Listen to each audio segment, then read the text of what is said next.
finally back taking a look at yet another Big Finish release. It feels like a really long time, even though in reality it's only been about 3 weeks, but hey, that's too long these days. I'm going to be taking a look today at yet another Doctor Who Big Finish box set, and it is of course Unit Silence, which is the third addition to the Unit New Series line, and it is all very exciting because once again we have a very difficult villain portrayed in audio form. So far this year we've had the Weeping Angels, and now we've got the Silence. I really think Big Finish are jumping in at the deep end. But as with the previous Unit New Series box sets, I highly recommend checking out the reviews of Unit Extinction and Unit Shutdown because it is a very different format compared to the other series. Even Dark Eyes is something a little bit different because this is essentially a whole 4-hour story split across between 4 stories, but each story is more than just a chapter really in a way. It's not really anything different, the settings remain the same, the cast remains the same. It is essentially a massive story. It's a bit like a James Bond film, to be honest. That's the one way I can describe it in audio form because it is essentially one big massive blockbuster, which is what I do really like about it. It's definitely very high scale and very big, which is something that I can definitely sum up this series with so far. So as always, in the description below I will leave the link to go and buy this release from the Big Finish website. It is out now and it is at the pre-order price of £20 until January 2017. Until then it goes up to I do believe 30 or something like that. So if you're a fan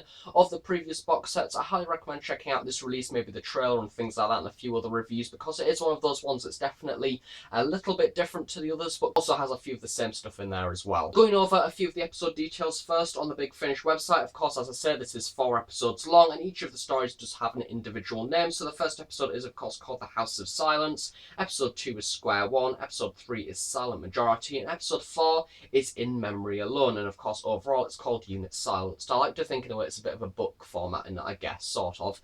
And then it's also written by 2 brilliant writers. It is of course Matt Finn and John Dorney, who are slowly becoming my favourite writing team for Big Finish. I adore them both, plus John Dorney as Ginger, which is brilliant. And then of course you have directed by Ken Bentley, who's an experienced audio director who's been in a lot of Big Finish work over the past few months that I've been reviewing.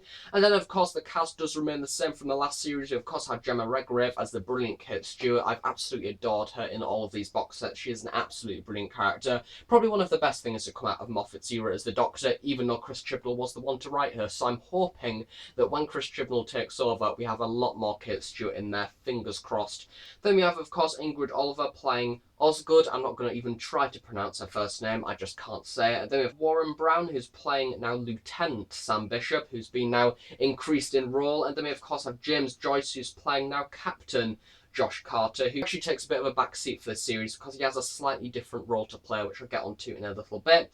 And then we have Raymond Takaram, who's playing Colonel Shindy, who I do believe was in the first box set, don't quote me on that though, but basically he had a bit of a run-in with an auton and now he's sort of back again, but in a wheelchair, but that's soon fixed. And also have a returning cast member who I didn't expect whatsoever until I actually listened to this release. I didn't really look into it too much. Tracy Wiles coming back, who plays Jackie McGee, which if you've watched my previous reviews or listened to the previous box sets, you'll know that she was in fact sort of the addicted, annoying reporter who was the one that was getting into everything. I do believe that was in Unit Extinction, and she was basically getting into all the factories and things and reporting on things and being basically a general pain in the arse to units. So it's really nice to see her back once again. I like to think that this one is a little bit of a cap-off ending series instead of having the ending of the next one as well, because we of course have Unit Assemble next time, where we have a ton of things going on. We have the Silurians, we have the Sea Devils, and then we of course have the older unit coming back, of course Mike Yates and Sergeant Benton and of course Joe Grant as well, which I just can't wait for that box set. I think that it's going to be absolutely brilliant. But yeah, I like to think that this one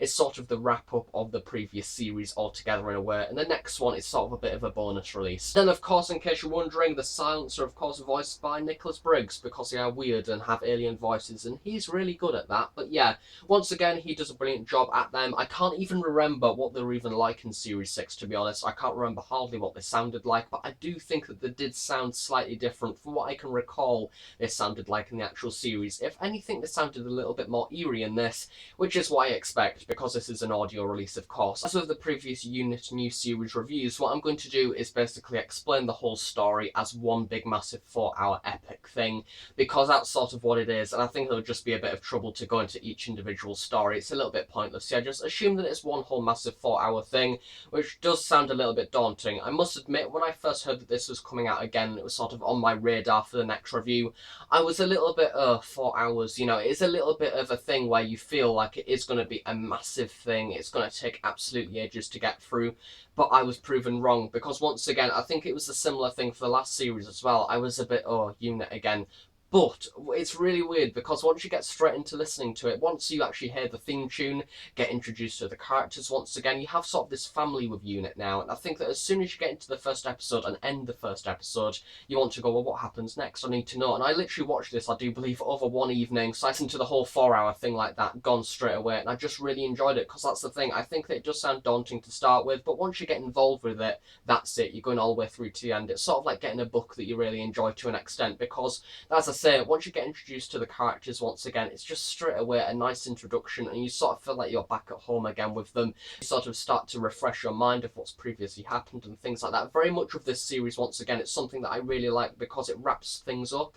We have the Tangabushi stuff coming back from the last series, a few references to that, and then we of course have Tracy Wiles in there as well, which I can remember loving in the first box set. And I think this box set definitely establishes a character a little bit more, to the extent of I think that she could possibly even be a part of Unit now, as sort of another person behind the scenes and things, which I do really like. I welcome her into the series. I think, of course, as well have the return of Shindy as well, which I really do like. Once again, I thought that was a great idea to do. I think that he's a great character. And once again, it's nice to just generally see a few more familiar faces in there, because of course the Doctor has never appeared in the series at all. So I think that this is a great way to have a very strong series with very strong characters without having the Doctor in there. So moving on to the plot itself now, basically we have a group of Silents that are trying to recover from the events of Series 6 and the Day of the Moon, where the Doctor decides to kill all the Silents on sight, and basically when people watch the moon landing, they're reminded to kill the Silents straight away and just like not hesitate and kill them.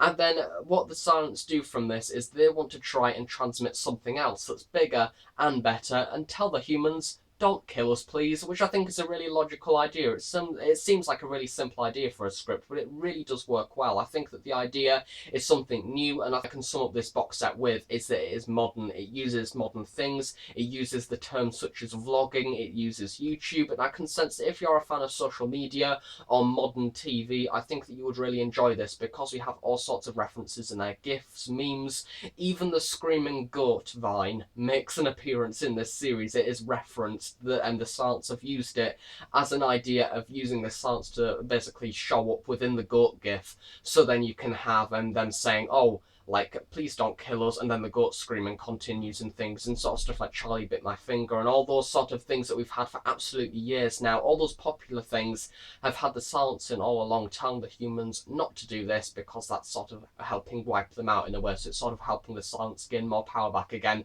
I think it's just such a simple idea, but it works so well, and I think if the new series are wanting to do something modern, such as that, I think that it would work very well, because it is engaging with the audience, it's engaging with social media, which I'm aware is probably something that the new series Doctor Who is sort of more aiming for recently, but it's done well. So the first half of the story introduces us to a character called Mrs. Faversham, who's this blind old woman that basically wants to help everyone. She's like one of those charity worker style of people, and she lets people come into her home and sleep and things. She's in the middle of London, so of course there is quite a lot of people in there, and of course from different backgrounds and things like that, who are in trouble of being homeless and things, and she sort of invites them in, lets them stay for a while, and then goes. It's a little bit like a free bed and breakfast to an extent, I guess.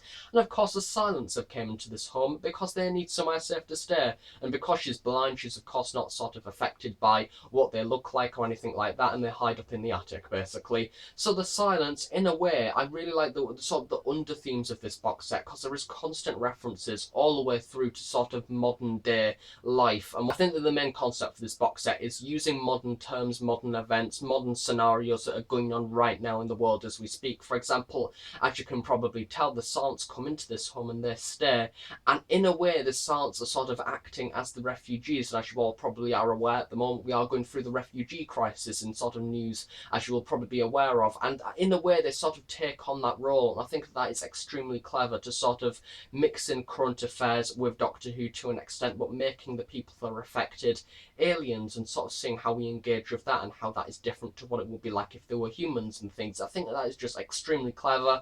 And once again, I'm guessing that that's just my interpretation. There was no guarantee that that's what this story was actually about, but I could sort of see a few little things in there that I could link to certain points in the news. For example, we also have the idea in sort of the later episodes as an utter maniac being elected as the leader of a country, which I'm pretty sure you can all make references to who I'm thinking of right now that's been in current news that sort of has a thing here. But yeah, you know, it's a bit referencing to what we currently have going on in modern day Earth, which I think is very clever. And once again, if the writers Matt Fitton and John Dorney didn't have that in mind whilst writing this, I'm going to be very shocked. The main idea for the first half of the story is how is a unit going to engage with the Silence to in fact get rid of them when they can't even remember who they are, because of course every single time they turn their backs they're completely refreshed. Essentially they've known about the Silence now for absolutely months. We have to the extent we're even halfway through the series and they've completely forgotten who they're even up against, which I think is a brilliant and yet funny idea at the same time. At the same time of this, they're getting emails from Jackie McGee saying you need to sort this thing out,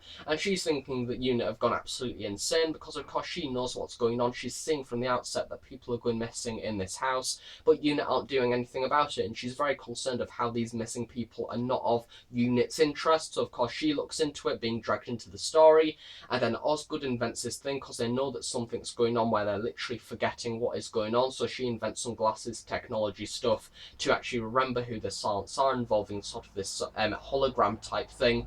And it's to the extent I think that pretty much every single story the invasion starts again, which I think that may sound a little bit of a repetitive idea, but each time it happens it's something new. For example, for the first story we had the house and Mrs. Faversham, who then ends up dying at the end of episode 1, and then episode 2 and 3 we have the move on to something that I absolutely love, and once again it has that referencing to a election, which is once again something very referencing to us at current times, because we've just gone through a general election as well as the EU referendum. 2016 has been a bit of a mess, to be honest, let's face it. But yeah, we've had all sorts going on, and then once again they've had the Silence in there, and the Silence have persuaded the public to try and vote for this random man who's not even a politician. I know, a bit of a referencing once again there to another country, but yeah, we have this person who's been elected that isn't even a politician, who's basically just a loudmouth that thinks that he can do all sorts and thinks that he will be a brilliant idea for a leader. And then we just have them trying to elect this person, and then they do initially elect them, and then in episode 3 we have the relation that once we have the election going on, they're going to try and assassinate the person who's just been elected in order for the Silence to get on national TV everywhere worldwide in order to have their message transmitted to everybody. And then they want to sort of match something to the lunar landing, so we have a lot of people viewing the same amount of content, so we don't have just a nationwide thing but a worldwide thing.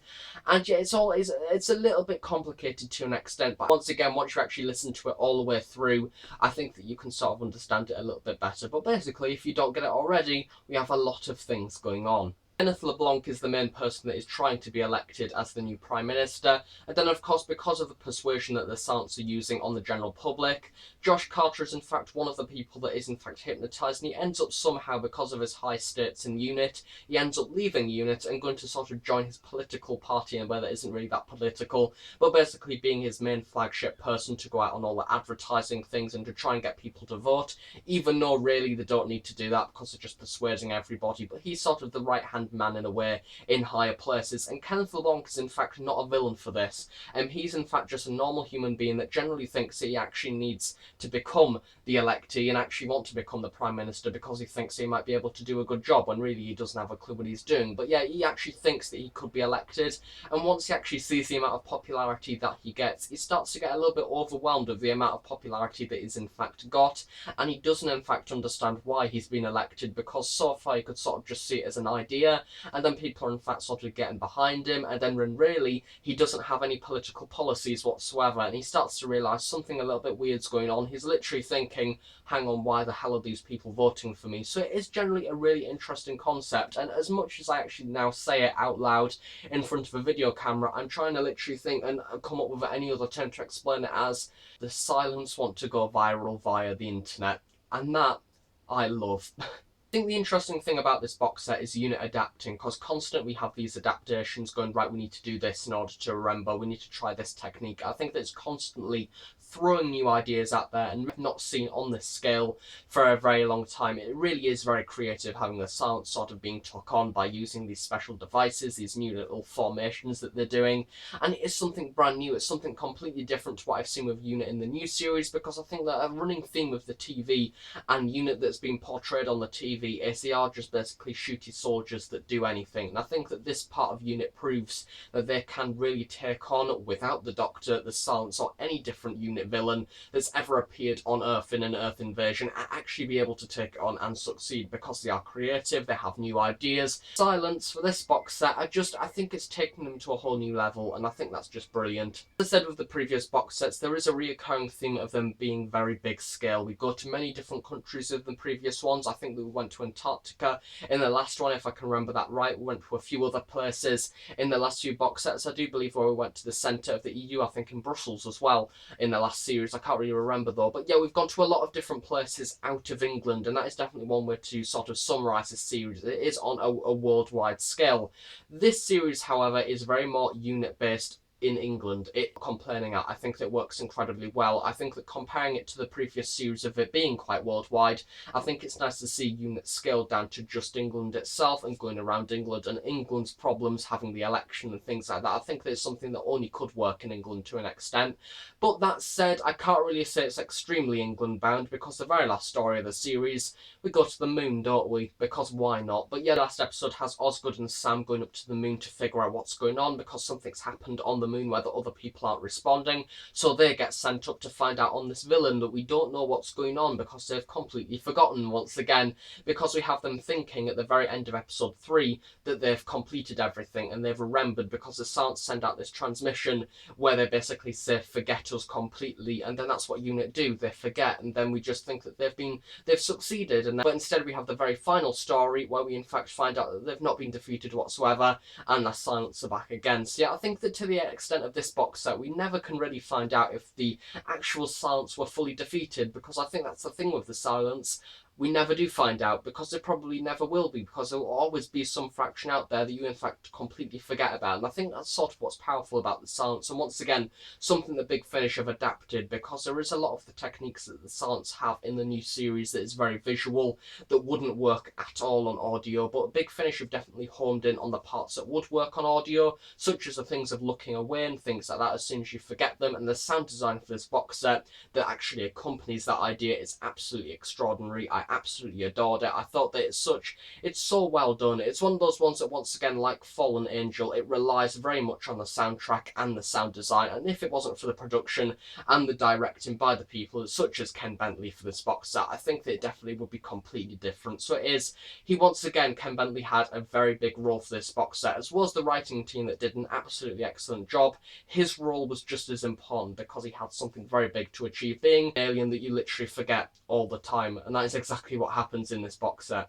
So yeah, overall for this box set, thoroughly enjoyable. I absolutely loved it. I think it's possibly one of my favourites for this year, to be honest. It's certainly probably my favourite from the whole of the series so far, including Unit Extinction and Unit Shutdown. I think this is by far the one above there, and I'm expecting the next series to probably top it, no doubt, just because we've got classic people in it that I just can't wait to listen to.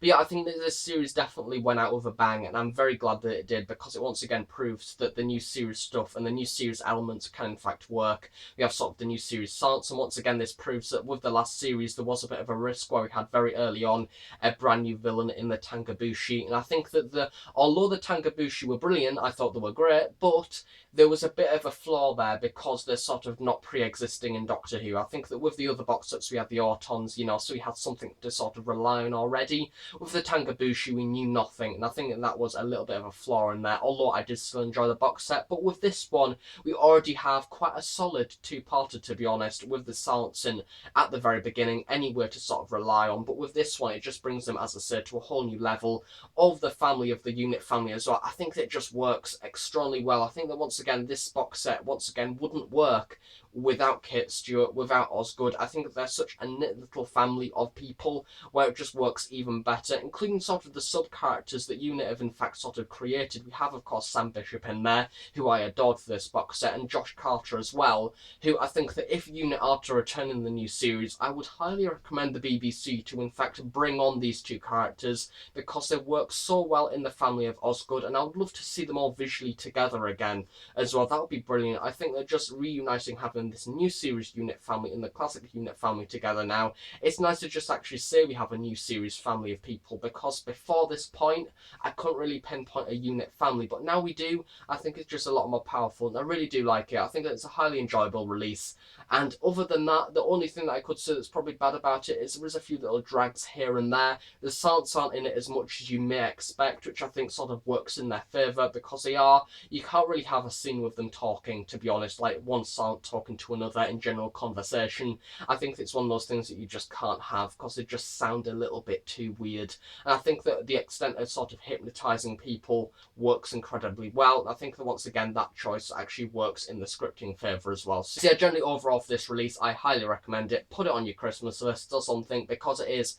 such a great release, and I'm actually incredibly glad that this is a brilliant release, because this is in fact the last one that I'm going to be reviewing for this year for box sets, I do believe, because the last one coming out is in fact Countermeasures in December. That is the last sort of 4-part box set that we have, but I probably won't be reviewing that. So yeah, that is the last box set for this year for me. The rest of my Big Finish reviews are just going to be the singular releases. So yeah, it's a little bit of an emotional moment, because I do love the box sets, and it is nice to go back to the sort of the single releases, but hey, join me again in 2017 for more box sets, and I just can't wait for them, because we love stories, don't we? Roll on more Big Finish. Can't wait. So thanks for watching this review. If you enjoyed it, please give it a big like, and please subscribe if you're not already. If any questions, please do leave them below, and I'll be sure to answer them at some point in the near future. Thanks again for watching. I shall see you all next time. So thanks for watching, and bye for now.